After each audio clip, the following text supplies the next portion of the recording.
Magandang umaga po sa inyong lahat.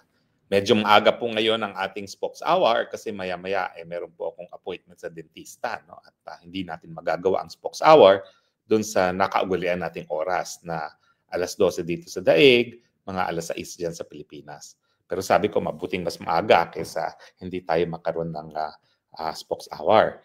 At saka syempre, abay, nagulantangan lahat dito sa napakalaking balita na yung diwata, si General Torre na Chief PNP, ay sinibak sa pwesto. Now, alam niyo po itong si Diwata Torre, either you love him or you hate him. I'm sure yung mga loyalista, yung mga CPP-NPA, natutuwa sa kanya. Bakit?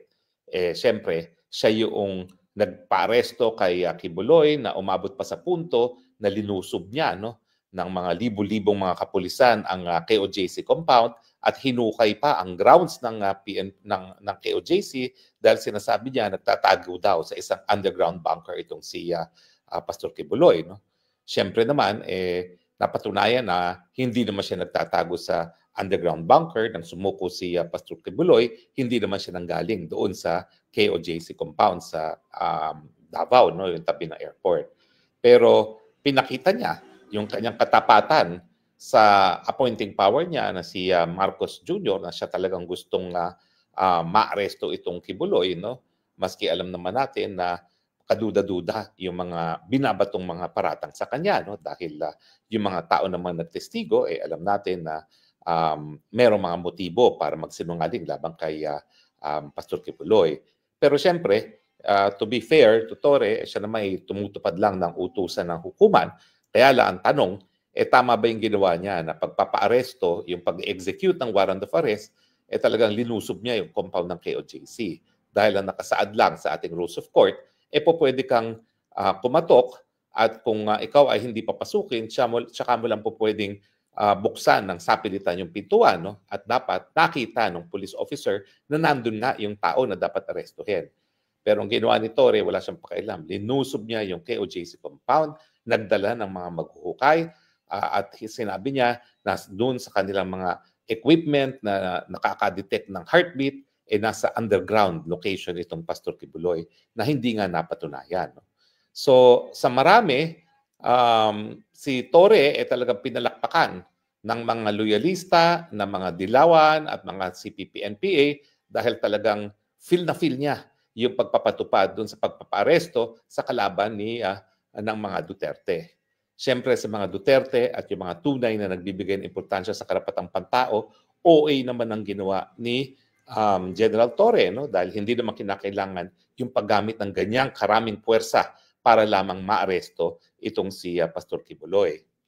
Now, mas matindi ang batikos o pagpuri na natanggap ni Torre nung kanyang sapilitan na kinidnap itong si Tatay Digong at pinadala sa dahig. Sinasabi ko nga po na merong krimen na nagawa, yung unlawful detention, kasi nga po ang unlawful detention ay ang krimen ng kidnapping na ginawa ng isang taong gobyerno. Bakit yan mas kapuri-puri o mas pinupulaan? Well, kasi nga yung sa pamamaraan ng pangidnap niya kay Tatay Digong. Unang-una, isa ngayon si General Torre ang nasasakdal sa ombudsman dahil nga dyan sa unlawful detention na yan, dahil kinakailangan na ayon sa Article 59, bago pinadala si Tatay Digong sa dahig, dapat hinarap muna siya sa lokal na hukuman. Ito ay para masigurado na protektado ang karapatang pantao ni Tatay Digong at pangalawa, para masigurado na walang paglabag sa soberenya ng bansang Pilipinas. Pero nakita natin na talagang nung pumapalag si Tatay Digong na isakay sa eroplano, talagang hinila pa niya si Tatay Digong at si Tatay Digong naman para maiwasan na lang kaguluhan, voluntaryong sumama sa kanya at pumasok dun sa eroplano. Pero ngayon po, napatunayan talaga na unang-una, linabag ng kapulisan si General Torre ang Article 59 ng ICC dahil hindi nga po na naharap sa lokal na hukuman. Pangalawa, napasinungalingan na yung sinasabi ni Torre na ang kanilang ginawa ay pagtutulungan lamang sa Interpol. At ang napatunayan natin na walang kahit anong request na ginawa ang ICC para makipagtulungan ng gobyerno ng Pilipinas. Wala sa red notice list si Tatay Digong ng Interpol. Dahilan kaya wala talagang request ang Interpol na arestuhin si Tatay Digong nung siya'y naaresto. Ang meron lamang ay yung tinatawag na diffusion order na nanggaling din sa Pilipinas na humihingi ng tulong sa ibang bansa para maaresto si Tatay Digong. No? Pero hindi po yan yung kooperasyon na nakasaad sa ICC Rome Statute na dapat formal na hiningi ng hukuman doon nga sa bansa na naging kasapi o kasapi ng ICC. At ang problema nga, paano hihingi ng kooperasyon ng ICC sa panahon na hindi na nga tayo miyembro ng ICC. Pero ganun pa man, yung dahas na ginamit at ipinakita mismo ni Torre, pinuri ng mga loyalista, Dilawan at CPP-NPA at kinundo na ng mga supporters ng Duterte at yung mga naninindigan para sa karapatang pagtao. Now, kung iisipin mo, yung katapatan na pinakita ni Torre kay Marcos Jr. ay dapat siguro siya'y nanatili sa pwesto ng napakahabang panahon dahil siya'y na talagang bilang PNP chief, ang dami niya na mas senior na nalagtawan kasama na itong kapalit niya na si General Nartates. Isa rin ito sa dahilan kung bakit sa hanay ng PNP merong demoralization kasi nga inaasahan nila na ang promotion ay magiging sang-ayon sa seniority at sa experience at sa merit. Pero maaga kasing napakita ni Torre ang kanyang katapatan kay Marcos, kaya naman siya pinagkatulaan ni Marcos para maging chief PNP. At siya puwerda kung anong maging damdamin ng mga kapulisan. But again, in fairness, hindi naman yan ang kauna-unahang pagkakataon na mayroong isang na talagang chief PNP na linagtawa ng mas maraming mga seniors pa. No? Si General Bato, nakaalyado rin ni Presidente Duterte, ay na talaga bilang PNP chief na ang dami rin nalaktawan. No?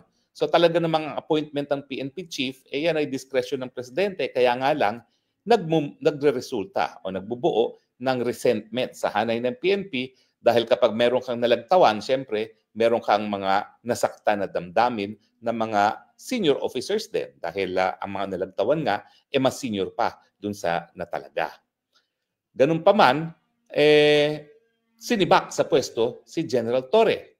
Now, bagamat tikom ang Malacanang sa mga kadahilanan kung bakit siya nasibak, meron naman tayong mga sinyales na minamumuong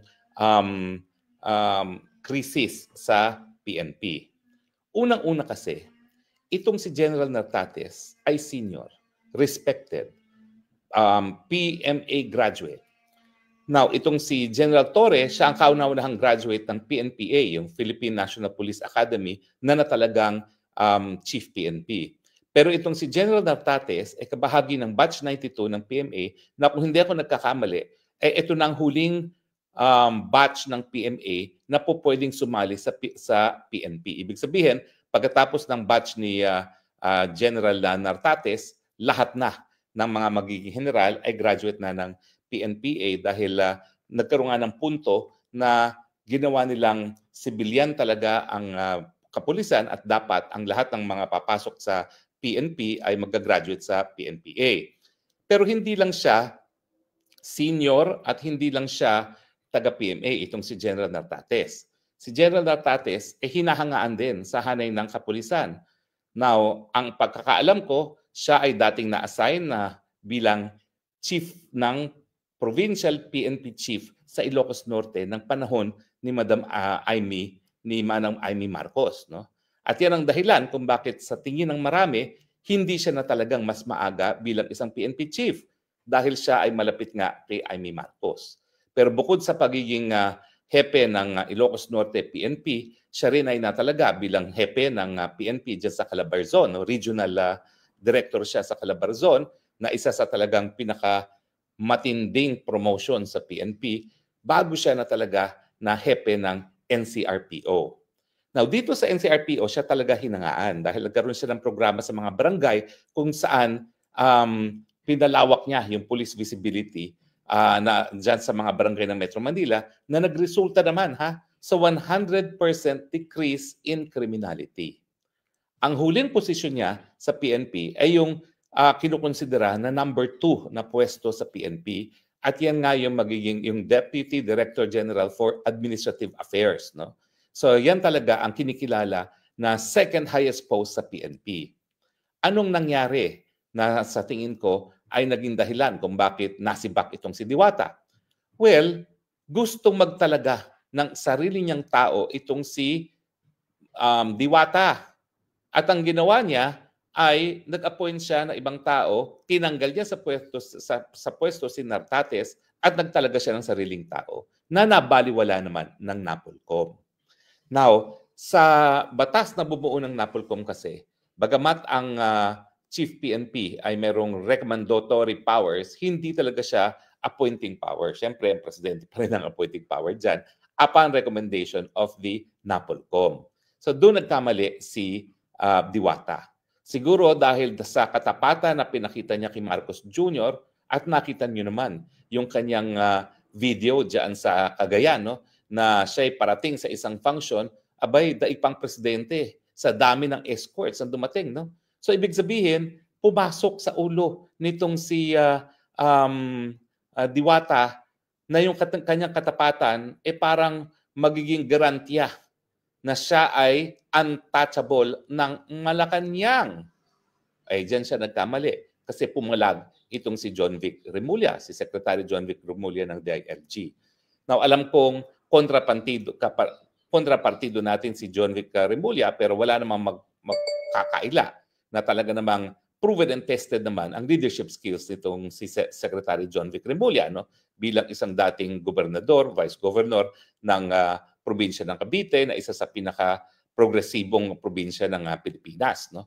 At siguro hindi na rin makakaila na sa tagal niyang naging gobernador ng Cavite, alam din niya kung paano ang pakikitungo sa PNP. Dahil lang governor naman, talagang kinikilala rin na meron ding parang supervisory power, sinisigurado na tama ang gawain ng mga kapulisan sa kanyang probinsya. At alam din niya yung hierarchy of power. At saka kung pagdating naman sa kalapitan kay Presidente, alam niyo po, bago pa na talaga na DILG Secretary itong si John Vic, weekly kinukonsulta na yan ng Presidente tungkol sa iba't ibang issue. So pagdating sa pagkalapit kay Presidente, kung akalain ni Diwata Torre na siya ang pinakamalapit kay Marcos Jr. dahil sa kanyang katapatan na pinakita sa pag-aaresto kay Kibuloy at pagkakikidnap kay Tatay Digong, hindi naman po yan makukumpira sa kalapitan ni John Vic Remulla kay kay Marcos Jr. dahil unang-una, intergenerational friends ang mga Remulla at saka mga Marcoses. Dahil yung ama ni John Vic Remulla ay talagang napakatinding supporter din ni Marcos Sr., no? At ito namang si John Vic nga ay napakalapit din kay Marcos Jr., no? So, hindi nagustuhan ni John Vic bilang DILG Secretary at chairperson ng NAPOLCOM na itong si General Torre ay naghari-harian at sinibak sa pwesto ang isang mas senior pa sa kanya na itong si General Nartates. So siguro, dahil gusto ni John Vic Remulla na ni-instill yung disiplina, lalong-lalo na sa hanay ng PNP na dapat sumunod sa chain of command. At ang chain of command naman, bagamat ang hepe dyan ay PNP, hindi naman sa kanya yung kapangyarihan to remove and to appoint. Kinakailangan rinirespeto pa rin ang kapangyarihan hindi lang ng NAPOLCOM kung hindi ng appointing power ng presidente ang appointments dyan sa PNP. So ulitin ko, sa tingin ko, hindi sa dahil binaliwala niya ang NAPOLCOM na nasibak ang General Torre. Kung hindi, binaliwala niya pati ang presidente. Na ang presidente mismo ang magdedesisyon kung sino ang dapat masibak at kung sino ang dapat na ma-appoint. So, siyempre ako, may bias ako. Sa tingin ko, hindi kapuri-puri ang mga ginawa ni General Torre. Tingin ko siya isang berdugo. Tapos yung ginawa pa niya na nakipag-boxing kay Mayor Baste Duterte na hindi naman nasumipot na alam niyang nasa labas ng bansa itong si Mayor Baste Duterte, yan ay talagang, ano ba yan? Nagpapapansin na hindi naman tama. No? Kung talagang papakita mong matapang ka at nais mong itaguyod yung moral ng iyong mga kapulisan, sisiguraduhin mo naman na kung ikay tatanggap ng boxing, yung kalaban mo nasa Pilipinas. Wala naman sa Pilipinas yung kalaban niya. Yung panahon na tinanggap niya yung hamon na makipag-boxing. No? Alam naman yan. Dahil ang mayor naman ng Davao na si Baste Duterte talaga nagsumite ng travel authority na matagal na nakasumite. So, hindi naman kailayan, hindi naman sikreto yan. bakit kinakailangan na sumipot sa isang boxing match na di umano ay nakaschedule sa panahon na wala si Mayor Baste. At hindi ko talaga nagustuhan yung pinakita niyang pangil na sa tingin ko ay overkill, overreach, at ito ay illegal na sa kaparehong pag-aaresto kay Pastor Kipuloy at sa pangingidnap ni Tatay Digong. Ang aking inaasahan na kahit sino man ang ombudsman na umuupo ngayon, ngayong pinasagot na sila doon sa reklamo ng Senado ng unlawful detention, ay parurusahan pa rin, lilitisin pa rin itong si Diwata maski wala na siya sa pwesto ng Chief PNP. Kasi hindi naman po pwede nagagawa ng krimen ng mga taong gobyerno at hindi mapaparusahan. Sa tingin ko, importanteng magsilbing halimbawa itong nangyari kay Tatay Digong sa mga taong gobyerno na bagamat sila ay nakaluklok sa pinakamataas na pwesto sa gobyerno, hindi po pwedeng maging lasing sa kapangyarihan at kinakailangan tumupad pa rin at maging tapat sa saligang batas at sa ating mga batas. In other words, mabuti pong natanggal si Diwata dahil sa tingin ko kung magiging patas ang ombudsman, dapat talagang kasuhan itong si Diwata ng unlawful detention. At dahil dyan, hindi naman po pwede na yung hepe ng PNP na siyang tagapagpatupad ng batas ay siyang nasasakdal sa isang seryosong kasong kriminal. Dahil ang kidnapping na ang mga gumawa ay taong gobyerno ay isang capital offense. At ano ba naman yan, no? Kung pati yung Chief PNP ay magkakaroon na ganyang kaso, no? Of course, meron mang presumption of innocence, kaya lang, ano yung presumption of innocence na yan na nakita naman natin sa lahat.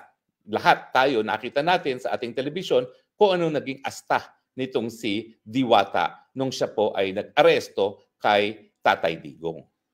So sa akin, tama naman itong ginawa ng Marcos Jr. Bagamat ako ay hindi talaga supporter ng Marcos Jr. dahil kung binibigyan nila ng halaga yung rule of law at kung talagang nais nila na hindi mawala ang tiwala ng taong bayan sa ating mga institusyon na may kinalaman sa katarungan, tama lamang na isang tao na nagpakita na siya'y kriminal sa kanyang asta ay natanggal bilang chief ng PNP. Anong tingin ko naman kay General Nartates? Well, ang pinagbabasihan ko yung credentials niya. PMAer, Masters in Public Administration, naging Chief of Police ng Ilocos Norte, naging Regional Director ng Calabarzon, naging hepe ng NCRPO, naging hepe ng CIDG. Ano pa bang gusto mo na credential? Parang lahat ng importanteng posisyon sa PNP hinawakan niya at hindi lang niya hinawakan. Napatunayan din niya ang kanyang kakayahan. Lalong-lalo na yung siya ay naging hepe ng NCRPO na doon sa kanyang programa na pulis sa barangay ay nagresulta sa pagbaba ng krimen. 100% reduction in crime rates. So kung magagawa niya yan sa buong Pilipinas, mababawasan ang krimen at hopefully mababawasan din yung mga casualties sa pagpapatupad ng batas. So sa tingin ko, tama naman ang itong choice na itong Nartates. At syempre, ang mga kapulisan naman, huwag kayong magagalit ng mga solid DDS supporters na ako ay nagsasabi na tama itong appointment ni Nartates kasi bagamat di ko siya kakilala, base sa kanyang credentials, siya isang tao na itatalaga rin ng Inday Sara Duterte kung si Inday Sara Duterte ang naging presidente ngayon dahil kahanga-hanga naman yung accomplishment ng mama. Kaya suportahan po natin itong bagong PNP chief bagamat inaasahan na yan na mga loyalista, CPP-NPA at mga dilawan, ayan na nga, nagngangaw na si De Lima, no, ay tututulan at pupulaan itong appointment ni Nartates. Pero sa akin, para sa pagbabalik tiwala sa rule of law, pagbabalik tiwala sa institusyon ng katarungan, tama lang po na tinanggal si Diwata at tinalaga ang isang kahangahangang Nartates. Ano sa tingin nyo? Agree ba kayo or disagree? Well, maraming salamat po sa inyong patuloy na pagtangkilik.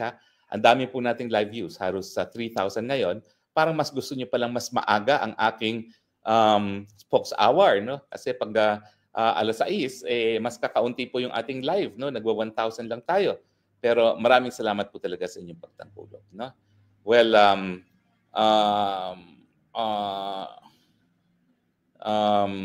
ang may nagsasabi rito na inilipat lang daw sa posisyon si Si Diwata, well, wala pong kaduda-duda, bibigyan po yan ng ibang posisyon. Siguro itatalaga yan as ambassador or tatalaga yan as undersecretary or something like that. No? Pero ang punto, tama naman po na ang tao na nagpakita ng aksyon na lumalabag sa batas ay matanggal bilang PNP chief. Okay? So, magandang araw po sa inyong lahat. Ito po ang inyong Spokes ng Bayan. Harry Roque nagsasabi, I love you, Philippines. You're the only country that I have. You're the only country that I will love. God bless the Philippines. Bye! Ay, mamaya po, tuloy ang briefing ng mga kapamilya ni Tatay Digong. 3 pong inaasahan na pupunta ngayon dahil ang alam natin ay si Inday Sara Duterte ay busy dun sa kanyang mga tinalagang mga gawain bilang in charge ng legal defense ng kanyang ama. So see you po at around 3 o'clock. Kasama natin si Mayor Baste, si Kitty at hopefully si Kong Pulong. See you then. Bye!